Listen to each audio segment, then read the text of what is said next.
ಲೋಕಸಭೆ ಚುನಾವಣೆ ಸಮೀಪಿಸುತ್ತಿದ್ದಂತೆ ಉಪಮುಖ್ಯಮಂತ್ರಿ ಹಾಗೂ ಕೆಪಿಸಿಸಿ ಅಧ್ಯಕ್ಷ ಡಿಕೆ ಶಿವಕುಮಾರ್ ಅವರಿಗೆ ಬಿಗ್ ರಿಲೀಫ್ ದೊರೆತಿದೆ. ಅವರ ವಿರುದ್ಧ ಜಾರಿ ನಿರ್ದೇಶನಾಲಯ ದಾಖಲಿಸಿದ್ದ ಪ್ರಕರಣವನ್ನು ರದ್ದುಗೊಳಿಸಿ ಸುಪ್ರೀಂ ಕೋರ್ಟ್ ನ್ಯಾಯಮೂರ್ತಿ ಸೂರ್ಯಕಾಂತ್ ನೇತೃತ್ವದ ಪೀಠ ಈ ತೀರ್ಪು ನೀಡಿದೆ. ಇದರಿಂದ ಡಿಕೆ ಶಿವಕುಮಾರ್ ಅವರು ನಿಟ್ಟುಸಿರು ಬಿಡುವಂತಾಗಿದೆ.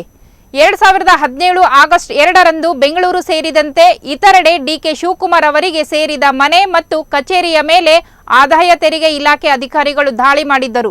ಈ ಸಂದರ್ಭದಲ್ಲಿ ಅವರ ನಿಕಟವರ್ತಿಗಳ ಮನೆಯಲ್ಲಿ ದೊರೆತಿದ್ದ ಹಣ ಡಿಕೆ ಶಿವಕುಮಾರ್ ಅವರ ಬೇನಾಮಿ ಎಂದು ಆರೋಪಿಸಿ ಸಿಬಿಐ ಅಕ್ಟೋಬರ್ 3, 2020ರಂದು ಎಫ್ಐಆರ್ ದಾಖಲು ಮಾಡಿತ್ತು. ಈ ಕ್ರಿಮಿನಲ್ ಪ್ರಕರಣದಿಂದ ತಮ್ಮನ್ನು ದೋಷಮುಕ್ತರನ್ನಾಗಿ ಮಾಡಬೇಕೆಂದು ಕೋರಿ ಡಿಕೆ ಶಿವಕುಮಾರ್ ಅವರು ಹೈಕೋರ್ಟ್ಗೆ ಅರ್ಜಿ ಸಲ್ಲಿಸಿದರು. ಹೈಕೋರ್ಟ್ನಲ್ಲಿ ಜಯ ಸಿಗದ ಹಿನ್ನೆಲೆಯಲ್ಲಿ ಡಿಕೆಶಿ ಅವರು ಸುಪ್ರೀಂ ಕೋರ್ಟ್ಗೆ ಮೇಲ್ಮನವಿ ಸಲ್ಲಿಸಿದರು. ಇದರ ವಾದ ವಿವಾದಗಳನ್ನು ಆಲಿಸಿ ಸಾಕ್ಷ್ಯಾಧಾರಗಳನ್ನು ಪರಿಶೀಲಿಸಿದ ಮಾನ್ಯ ಸರ್ವೋಚ್ಚ ನ್ಯಾಯಾಲಯ ಹೈಕೋರ್ಟ್ ಆದೇಶವನ್ನು ರದ್ದು ಮಾಡಿದೆ. ಈ ಪ್ರಕರಣದಲ್ಲಿ ಡಿಕೆ ಶಿವಕುಮಾರ್ ಅವರು ಸುಮಾರು 3 ತಿಂಗಳ ಕಾಲ ತಿಹಾರ್ ಜೈಲು ವಾಸ ಅನುಭವಿಸಿದ್ದರು. ಈ ಸಂದರ್ಭದಲ್ಲಿ ಎಐಸಿಸಿ ಅಧ್ಯಕ್ಷರಾಗಿದ್ದ ಸೋನಿಯಾ ಗಾಂಧಿ ಅವರು ಸಹ ಡಿಕೆಶಿ ಅವರನ್ನು ಜೈಲಿನಲ್ಲಿ ಭೇಟಿ ಮಾಡಿ ಸಮಾಧಾನ ಹೇಳಿದ್ದರು.